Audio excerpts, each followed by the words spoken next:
tiempo de tertulia, como todos los miércoles, siempre con dos buenos amigos, y hoy una cara nueva, un aporte nuevo.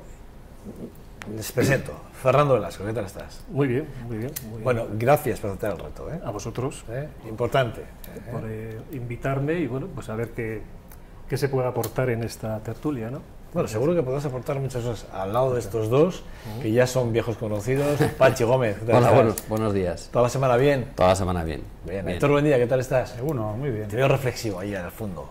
Bueno, ha sido una semana intensa, carnavales, día de San Valentín. Ah, es verdad.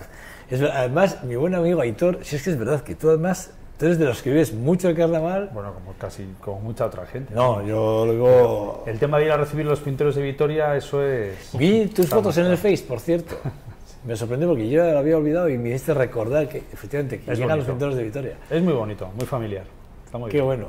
Además de tradiciones nuestras que hay que mantener y pervivir. Sí, señor, así es verdad, es cierto.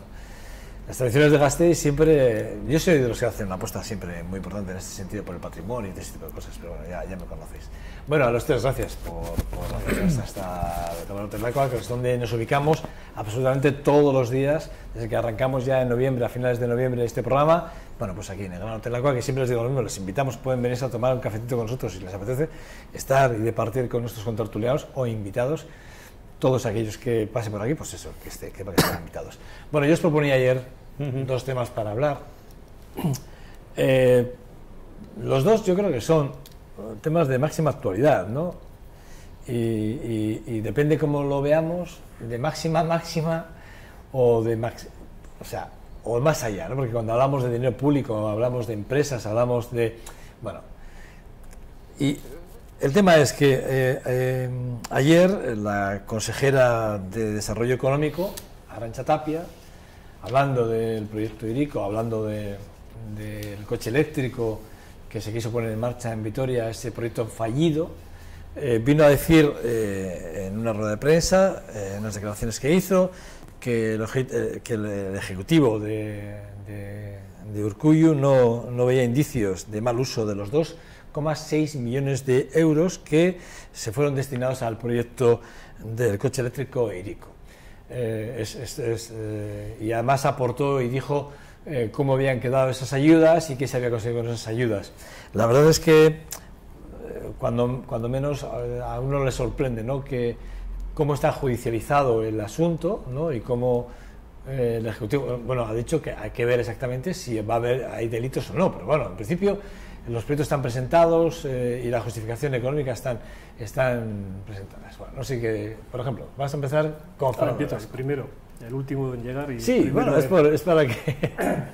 Bueno, a mí me sorprende, no me sorprende, creo que es un modelo de gestionar el dinero público de una manera que hemos estado acostumbrados y que de por sí pues la sociedad yo creo que está empezando a criticarlo, a verlo mal, ¿no?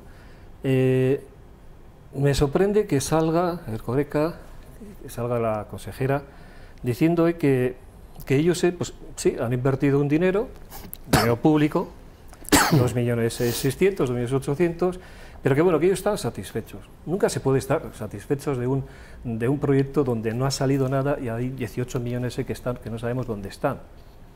Y que además se aporta la Fiscalía de Araba, aporta ahora el hecho de que pueda haber blanqueo de capitales, malversación de caudales, etcétera, etcétera, etcétera. Un gobierno vasco con dinero público no puede decir que nosotros estamos tranquilos. Es de ese proyecto, una parte, esos 2.600.000, es para hacer un proyecto en general, no para cada uno ahora limpiarse las manos. A mí me parece que eso, bueno, luego hablaremos más, ¿no? Pues quiénes están ahí metidos, qué empresas, qué forma de trabajar tienen, pero en principio la respuesta que dio ayer el gobierno vasco y Ercoreca, que estuvo incluso en las negociaciones de los presupuestos para aprobar esos 15 millones de aportación del gobierno de Zapatero para este proyecto, que intenten decir que con ellos no va el tema, pues me parece grave, ¿eh? Me parece. Pachi.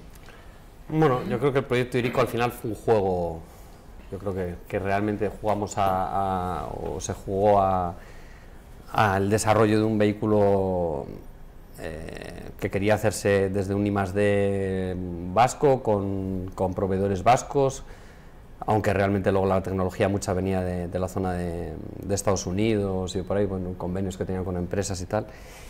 Y yo creo que se jugó realmente pues a hacer un cochecito, ¿eh? O sea, yo creo que ni ellos mismos creo que tenían muy claro qué es lo que querían hacer con ese coche.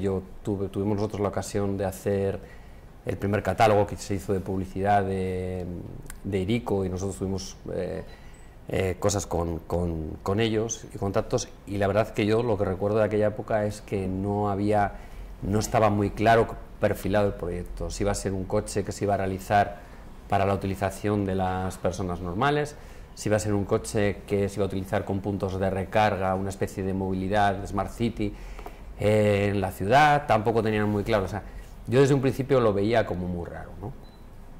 El tema de lo que dice el gobierno vasco, de que ha pagado una cantidad y que se da por satisfecho por el tema de las patentes, pero parece que tampoco está muy claro si las patentes al final se han quedado aquí o estas patentes se pueden estar sacando fuera, con lo cual también ahí habría que verlo, ¿no? Si realmente las patentes y el I+D y toda esa investigación te las has quedado en propiedad y es una tal, pues bueno, habría que verlo, ¿no? Pero yo creo que por lo que yo leí por lo menos el otro día, había dudas de que las patentes fueran nuestras. Si ya las patentes no son nuestras, el coche nos hemos quedado sin él y tal, pues hemos tirado a la basura ese dinero, porque ni siquiera la investigación y el desarrollo de ese producto y tal. Y luego lo que me chocaba ayer mucho también leyendo es que, bueno, que se había fichado a un ingeniero, creo que era de Mercedes, ¿no? Con un salario, pues vamos, ganaba en un mes lo que ganaba cualquiera en un año, ¿no? O sea, un salario descomunal, ya no me acuerdo, pero era descomunal. O sea, yo creo que también alquileres carísimos, un alquiler carísimo que estaba repercutiendo a uno de los socios precisamente del proyecto, etcétera. Yo creo que muy raro, muy negro, a mí me suena todo como muy mal, y conozco el proyecto, ya te digo, desde un poco al principio, cuando desarrollamos nosotros una campaña para él, ¿no? Muy extraño, yo creo que no estaba bien definido desde el principio. Bueno, habrá que ver un poquito cómo avanza todo el tema, todo el momento judicial. Si jugamos un poco a las hipótesis, si ahora mismo ese proyecto hubiese tenido buen fin y hubiese sido realidad, y tendríamos ahora mismo en nuestras ciudades ese vehículo eléctrico, si se hubiese destinado ese dinero de una forma correcta y transparente para una consecución final correcta, pues creo que sería una inversión interesante. Lo que se está demostrando parece que ha sido un bluff, al menos por lo que parece que se está trasladando, y más allá de lo que se está reflejando sobre todo a través de, ya te digo, de otros medios de comunicación y de lo que se está llevando desde el plano judicial, lo que hace falta es decir, bueno, claramente si había una apuesta seria o no había una apuesta seria por un vehículo eléctrico aquí en nuestra tierra, en nuestro país.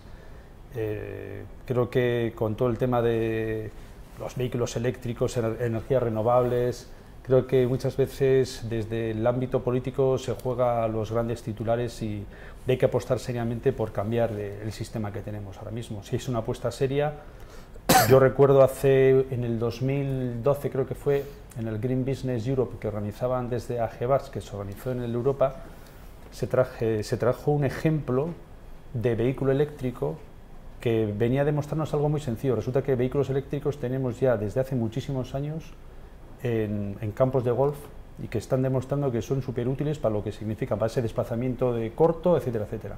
¿Por qué no hay una apuesta seria por ese tipo de vehículos que a partir de ahí se puedan desarrollar con otro tipo de velocidades? Al final hay un juego de dineros, de intereses, que lo que demuestran es que si no hay una apuesta seria y decidida pueden pasar cosas como estas, y al final están jugando con el dinero de todas y todos los contribuyentes. A mí, si me lo permitís, yo hablando lo de las patentes, no sé cómo está, pero sí que es verdad que ellos, ayer Arantxa Tapia, lo que sí venía a decir, justificó la inversión a través del proyecto Etorgai, y hablo de cómo está justificada, ¿no? Y cómo los técnicos del propio gobierno vasco, ¿no? Ya no hablo de responsabilidades políticas, porque yo ahora ya desde hace un tiempo, yo cuando hablo de políticos ya también hablo de técnicos. Ya ha habido un momento en el que yo ya eso de el político sí, pero vamos a ver las responsabilidades que tienen ciertos técnicos también, porque aquí parece como que el político, no, el político tiene sus responsabilidades, pero el técnico tiene sus responsabilidades. Lo que pasa es que al político le juzgamos rápidamente, va a la calle, el técnico se sigue quedando ahí y no pasa nada, ¿vale? Pero sí que es verdad que aquí ayer Arantxa Tapia hablaba de que el gobierno vasco analizó anualmente, bueno, se hizo habló de las auditorías que se habían hecho con respecto del dinero que salía del gobierno vasco destinado al proyecto, y que absolutamente todas las auditorías que eran externas, todas las auditorías externas más las internas que hacían los técnicos, las pasaron perfectamente, ¿vale? Quiero decir que es lo que decía ayer Arantxa Tapia, ¿vale? Es por decir algo más que lo que dijo ayer, o sea, justificando esos 2,6 millones. Sí, pero es que vuelvo a decir lo mismo, ¿no? La justificación es en conjunto de un proyecto. No es el hecho de que yo aporto este dinero y este dinero está bien destinado. Vamos a ver, este dinero está destinado a elaborar, a investigar, que está muy bien la investigación, está muy bien todo, pero si ese dinero no se controla por parte de los técnicos a los gestores donde va ese dinero en conjunto, no los 2.600.000, si los 18 millones, si no se controla a los gestores económicos, algo está fallando. Y aquí me da la impresión de que el PNV en este caso está intentando librarse del caso a la primera de cambio. Me quiero quitar de este tema. Y no, hay pues yo diría que hasta amiguismo político, constructoras, lo que se ha comentado de cesión de locales, de utilización por parte de los que han recibido subvenciones, utilizar sus propios medios para realizar las obras, etcétera, etcétera, etcétera, que todo eso el gobierno vasco está implicado y tiene que controlarlo, no solamente una parte. Y la sociedad, yo creo que lo que pide una vez y otra ahora mismo es claridad en los fondos en que se invierte. Ella decía que otra cosa es que como consecuencia del proyecto de investigación no se haya conseguido la transferencia al mercado y la puesta en marcha del vehículo tal y como se diseñó. Es decir, ellos creyeron en una apuesta. Quiero decir con esto, a mí me da la sensación que a veces esto pasa con el IRICO, pero ahora esto lo podemos llevar a cualquier otra de las empresas, que hay muchas empresas en Álava, tengo en Álava porque estamos hablando de Álava, que reciben ayudas exactamente igual que estas, y que al final nada de nada, y hay varios, me vienen varios nombres, pero y nada de nada, es decir, que es que no es un caso aislado, hay muchas otras empresas que pasa exactamente lo mismo, es decir, parece ser que como que el dinero público, ¿no? Bueno, yo creo que lo que sí, en este caso yo creo que es claro, es que el proyecto es un proyecto fallido, está claro, porque el objetivo al final, por mucha investigación y desarrollo, que al final evidentemente hay que apoyar la investigación y desarrollo porque es el futuro posiblemente de muchos puestos de trabajo, pero que el proyecto está fallido, que el proyecto tenía un objetivo que era la creación de este coche y la comercialización de este coche y la cadena, la primera montaje, la primera venta que habían hecho en una ciudad, pero en Alemania, es decir, eso se fue al garete. Por tanto, ya el proyecto partimos de que está fallido y que habrá que mirar, evidentemente, de qué. Me parece muy bien que salgan que se presenten este tipo de demandas, porque habrá que ver por qué no ha salido, es decir, si fue por continuidad de inversión, por falta de lo que sea. Y todo eso se tendrá que dirimir y ver qué responsabilidades tienen cada uno. Es la única manera de que todas esas cosas, pues al final se controlen y que cuando una determinada empresa solicita una subvención para el desarrollo, me da igual, de un dron o de un no sé qué, pues al final se haga un seguimiento y que al final el producto pueda llegar a salir, ¿no? Y cuánto realmente se necesita. Lo que no puede ser tampoco es que las subvenciones sean perpetuas, y nos convertamos en empresas que al final estamos desarrollando un coche que vamos a desarrollar en 2 años y tardemos 7, ¿no? Todo eso hay que controlarlo, porque si no al final es un cajón sin fondo. Y yo creo que ahí es donde se debe controlar. Lo que pasa es que luego hay aspectos políticos, un poquito, yo estoy de acuerdo con lo que comentaba compañero, que al final pues derivan en que parecen subvenciones perpetuas en las cuales viven durante mucho tiempo pues gente trabajando por proyectos que luego al final, lo que tú has dicho, no se llegan a terminar nunca. Y no se tardó en buscarse esa foto, ¿eh? En cuanto dijeron, ahí fueron yo creo que estaba como alcalde, el actual alcalde de la ciudad, estaba el diputado general, Javier Andrés, Durão Barroso, en esa foto con un Hiriko que pues no terminó de arrancar. Dice que también las prisas por esa foto siempre de marcar paquete por parte de los políticos o de las políticas de turno. Yo creo que hace falta más seriedad. Fíjate, ahora que dices, yo recuerdo que hubo una apuesta por una universidad de investigación americana muy importante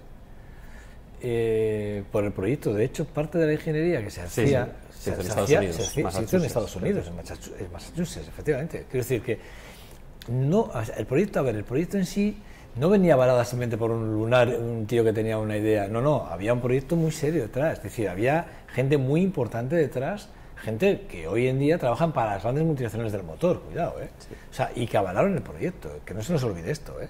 O sea, quiero decir que vale, que el proyecto no ha salido adelante, que se han fundido no sé cuántos cientos de miles de millones del erario público, del Estado y del País Vasco. Bien, pero yo voy más allá con las responsabilidades. Quiero decir que hubo gente muy importante, bueno, ingenieros de la General Motors, sin ir más lejos, firmaron los proyectos del Hiriko, ¿eh?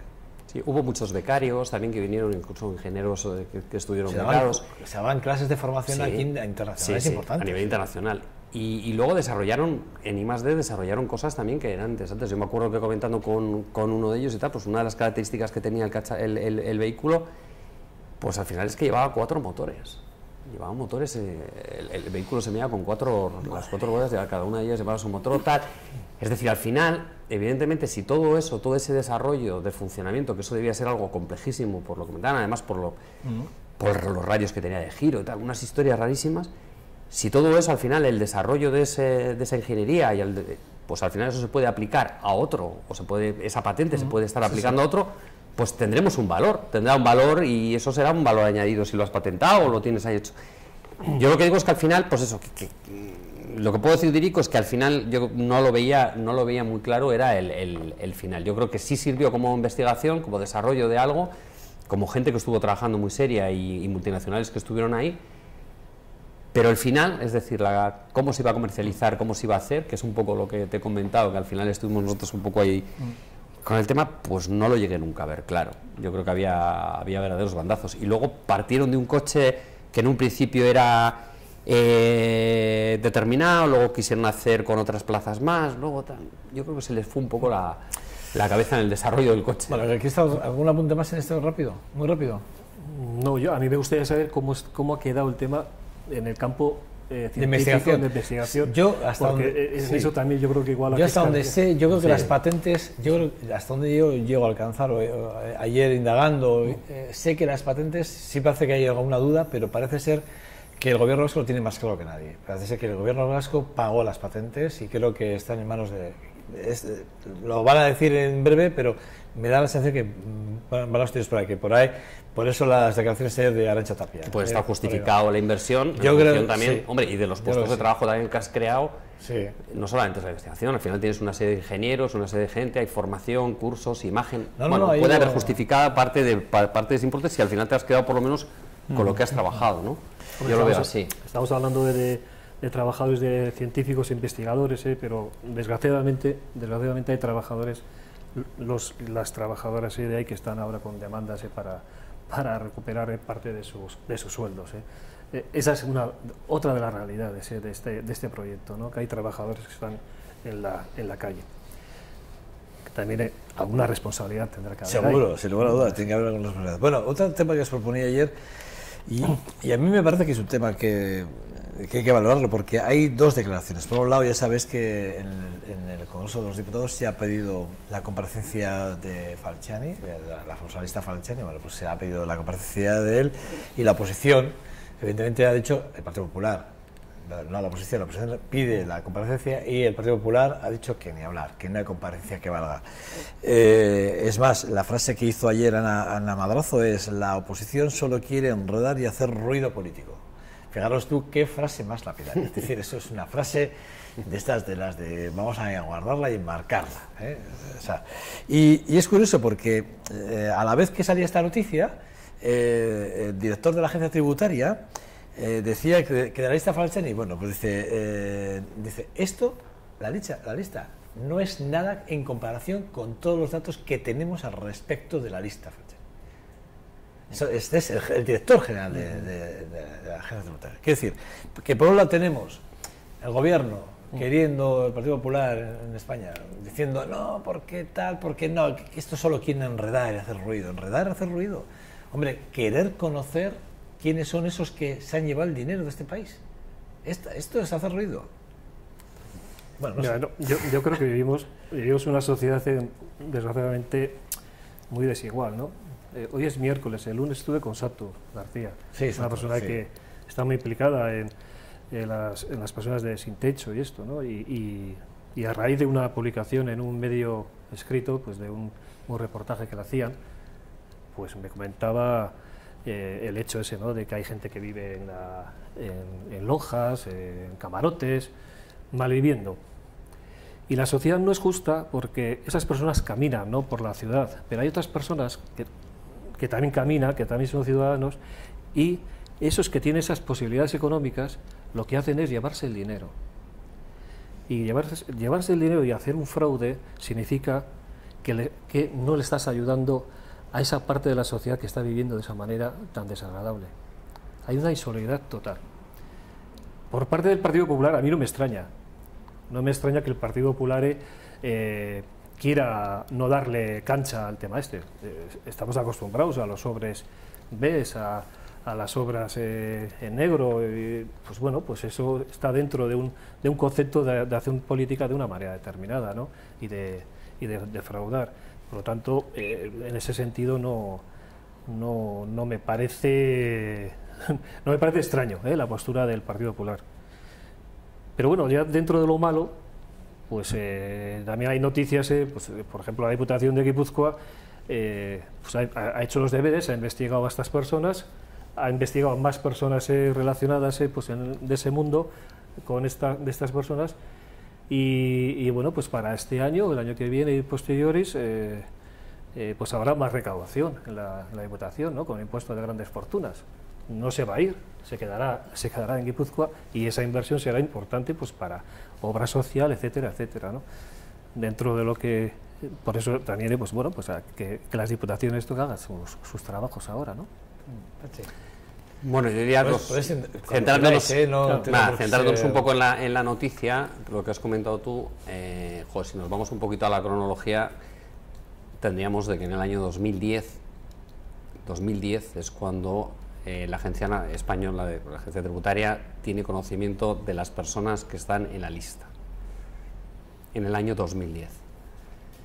En lugar de callarse y realizar una inspección fiscal a cada una de esas personas que figuran en la lista, con el Partido Socialista gobernando, se les remite una carta en la cual se les dice que tienen que reactualizar sus datos fiscales, es decir, que tienen que hacer sus complementarias, etcétera, ¿no? ¿Por qué lo hacen? Lo hacen porque van a tributar al 54%, porque es una millonada lo que va a entrar a las arcas del Estado, y en lugar de crear una inspección, que era lo que tenía que haber hecho y haber ido por la vía de la inspección y de la sanción, pues se encargan de recaudar, pero la información la tienen en el año 2010. Ese Partido Socialista que en el año 2010 tiene esa información de las personas que están en esa lista, y que en aquel momento no pidió la comparecencia de Falconi ni hizo ninguna historia, que tampoco sancionó ni metió una inspección fiscal a todas esas personas que tenían en la lista, es el mismo Partido Socialista que ahora, a unos meses de las elecciones, quiere llevar al señor Falconi a una comisión, ¿no? Él gobernaba en ese momento, y en ese momento lo único que hizo es cobrar lo que le correspondía por los impuestos o por la regularización de sus declaraciones de la renta. ¿Y? Entonces, ¿eso justifica...? No, quiero decir que cuando hablan de ruido... Es que me está sonando a la casta. No, a ver, no. Estamos dando la razón. No. Entre uno Te y quiero otro. decir que cuando... Del titular que ha dado de ruido político, ¿no? Sí. A lo que voy es que que ese doble juego al final sí es ruido político. Bien. Es decir, cuando tú Entonces, estás en un momento determinado gobernando en un lugar, tienes la opción de poder sancionar a la gente que se está llevando que se ha llevado el dinero, o que lo tiene en otro lugar. No lo haces. Eso está mal.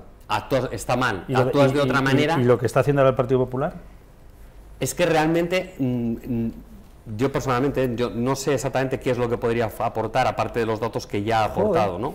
Porque, no, la lista ya está, es decir, al final yo creo que es una labor de inspección de los inspectores el tirar del hilo, ¿no? Yo creo que tendrán que tirar del hilo, sacar todo lo que hay y no solo sacar esos grandes nombres, porque al final los grandes nombres que han salido, pues el botín, el tal, yo me imagino que detrás de todo eso pues habrá muchísima gente, y lo que tú has dicho, que al final es una pequeña, es la punta realmente de una gran pirámide, que me imagino que tirarán de ahí y sacarán pues muchísima más información, y que tendrán que sancionar. Pues ya quisiera... ¿No? Yo creo que va por ahí.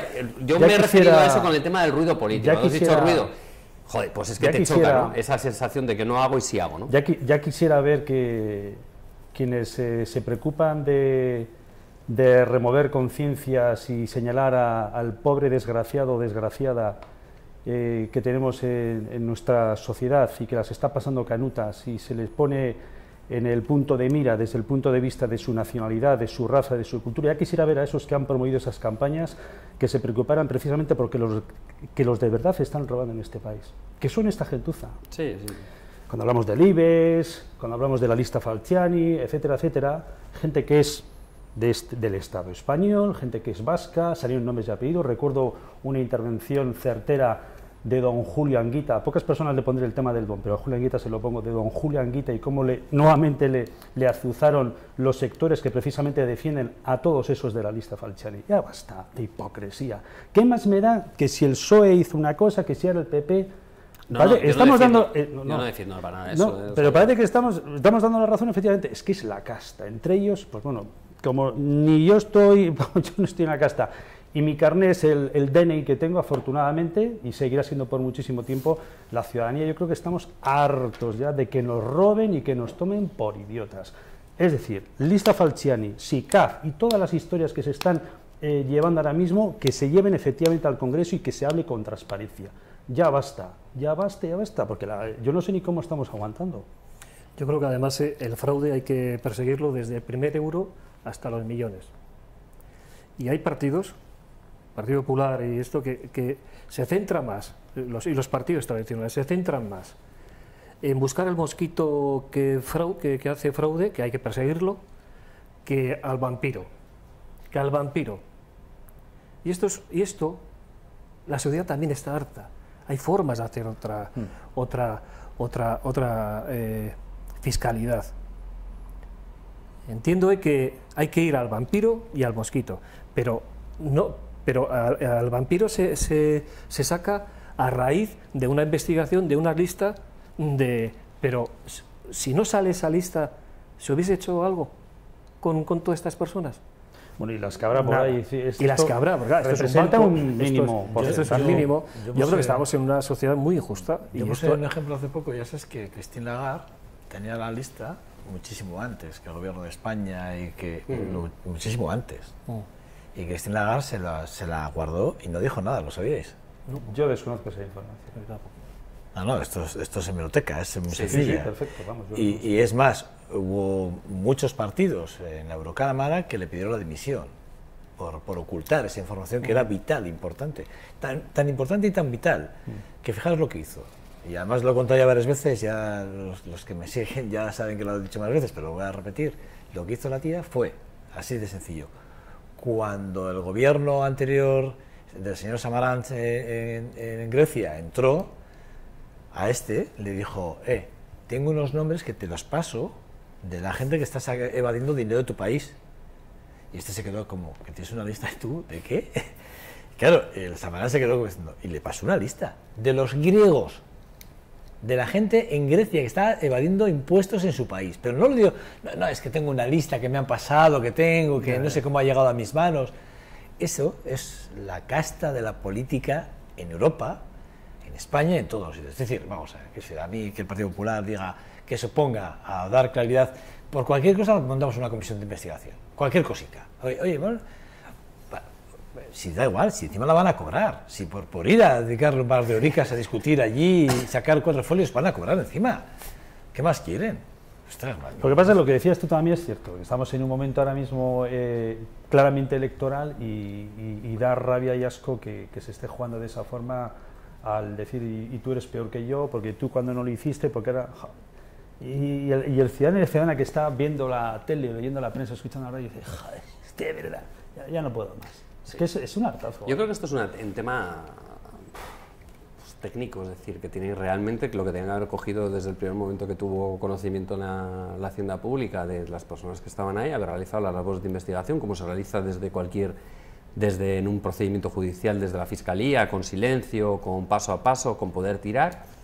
Desde luego no levantar ningún tipo de liebre, de mandar una cartita, regularízame tal, porque evidentemente ya estás poniéndolo ahí y estás haciendo. Tenía que haber realizado su trabajo los técnicos de inspección y cuando lo hubieran tenido, pues incluso las responsabilidades penales, por evasión, por lo que sea, haberse metido contra esas personas. La pregunta es pero ¿y por qué eso no se hizo en ese momento? Eso es lo que llama la atención, ¿no? Es lo que decíamos antes, ¿hasta dónde hay responsabilidad política y no hay técnica? No, porque es que al final... Porque en el 2010, ¿tú no crees que la agencia tributaria no tenía la información igual que lo tenía el Partido Socialista que gobernaba entonces en ese momento? No, la agencia tributaria tuvo la información. De hecho, él fue la qué, agencia entonces, tributaria la que mandó las gente... cartas para la regularización de la situación. Pero entonces invitándoles, no sancionándoles. Entonces era una decisión técnica. Porque si no es una decisión técnica, y esto aquí es donde quiero yo incidir, si no es una decisión técnica y hay un cargo político que está diciendo no, tú te callas, el técnico, con todos los respetos, vaya par que tiene, no decir, voy a levantar aquí, voy a hacer un informe desfavorable en función a esta información que no sabemos si hay que es susceptible. Desfavorables, tampoco. Claro. Los técnicos no lo dicen. No lo sabemos. Lo que pasa es que yo vuelvo al tema, que no interesa para los que en el poder y no interesa atacar a los vampiros. Interesa a los mosquitos. Hombre, es más difícil también. Y eso, pues, y ahora sale esto y me imagino que va a haber más vampiros y más al final, ¿qué ocurre? Que los partidos tradicionales, pues lo que digo, ¿no? Pues han hecho una forma de política y política fiscal y esto, pues que les está saliendo ahora mal el tema. Está claro. Y eso es un... Antes de terminar, porque vamos, nos hemos hecho el tiempo más que de sobra, pero sí que es verdad, si me lo permitís, y bueno, muy escueto, por favor, pero súper escuetos, me ha sorprendido mucho la noticia de que los obispos vascos apoyan la utilidad legítima de la RGI frente a los recortes. Me ha sorprendido porque además han sacado una declaración muy dura, en el sentido de que apuestan por lo que tienen y no quieren ningún cambio porque creen que es lo solidario ahora mismo. No sé cómo lo habéis visto vosotros, los tres, en especial. No, yo creo que la RGI como tal... Digo, esta noticia, ¿cómo la valoráis esta noticia? Yo positiva, porque no la he leído en su integridad, pero creo que lo que hablan los obispos es de ampliar incluso la RGI y eso es un concepto que lo hemos defendido muchísimas personas. Yo tengo la suerte de conocer al creador de la RGI y sé por cómo se hizo y en qué tono, que es un tono de solidaridad y un tono de no exclusión de las personas de las personas en la sociedad, ¿no? El hecho de que los obispos se manifiesten en este lado, pues me parece que es positivo. Pachi. Bueno, pues con el tema de la RGI... esta noticia comentar me parece normal y yo estoy de acuerdo con lo que realmente comentan los obispos. Es decir, la RGI cumplió y cumple una labor social, una labor importante para las personas que necesitan una ayuda, y por lo tanto yo creo que la Iglesia como tal, que siempre ha sido solidaria y que ha colaborado y que ha ayudado y que sigue ayudando a través de todas sus herramientas a la gente que tiene necesidades, pues lo hace. Luego, por tanto, ¿cómo no va a apoyar una herramienta que ayuda a gente que está necesitada? decir lo contrario por parte de los obispos sería una auténtica barbaridad. Otra cosa es que interpreten que las modificaciones que se quieren hacer de la RGI sean recortes o no, que para eso podríamos estar debatiendo un buen rato. Pero la RGI como tal cumple una labor social importantísima, claro. Héctor.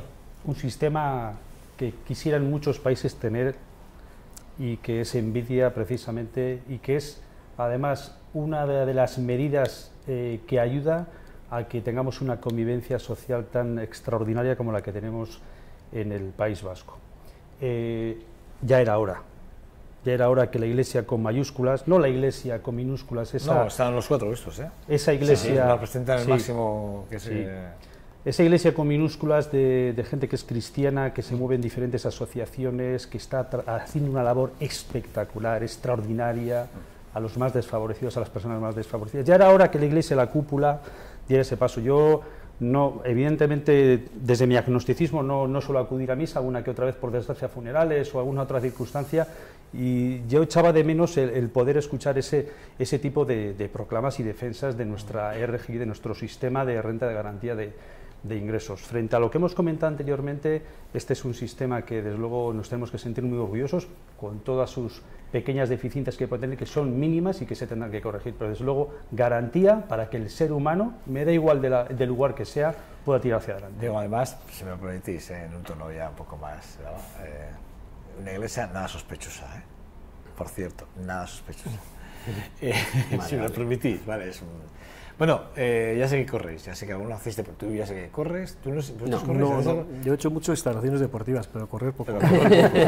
Bueno, del día 21 al 28 han estado con nosotros aquí, tanto Iñaki Calvo como, bueno, Cacho, perdón, Iñaki Cacho, y ha estado Aitor presentándonos esta maratón solidaria que se celebra entre el día 21 y 28 en el Sáhara. Y la verdad es que, bueno, no sé si habéis tenido la oportunidad de entrar en la página, ya sabéis que se puede apadrinar 1 kilómetro, o 2, o 3, o si queráis. Ya creo que llevan 175 kilómetros y más de 2.800 euros recaudados para el pueblo, los campos de refugiados saharauis. Y ya sabéis que podéis entrar en la página web y comprar una camiseta, son 10 euros. Yo la he pagado, la he pagado literalmente aquí, físicamente. Tengo la suerte que la he podido pagar aquí, no he tenido que entrar en ningún tipo de cuenta, que ya sé que es muy engorroso, pero bueno, yo creo que lo merece, la ocasión lo merece. Y además, hablando del Sáhara y de los campos de refugiados saharauis, yo creo que estamos todos de acuerdo aquí, que hay que apoyar, y todo aquello que sea bienvenido para ellos, estupendo. Son gotitas el desierto. Por cierto, 900 euros, si os apetece ir, 900 euros, no es caro, podéis dormir en una jaima durante una semana, estar con los saharauis y vivir su realidad y correr la carrera, maratón y media maratón, por cierto, a más de 30 y tantos grados de temperatura, pero bueno. Bueno, todo está bien, pero lo de correr 30... ¿Tú querrás ir a hacer alguna instalación allí para...? Sí.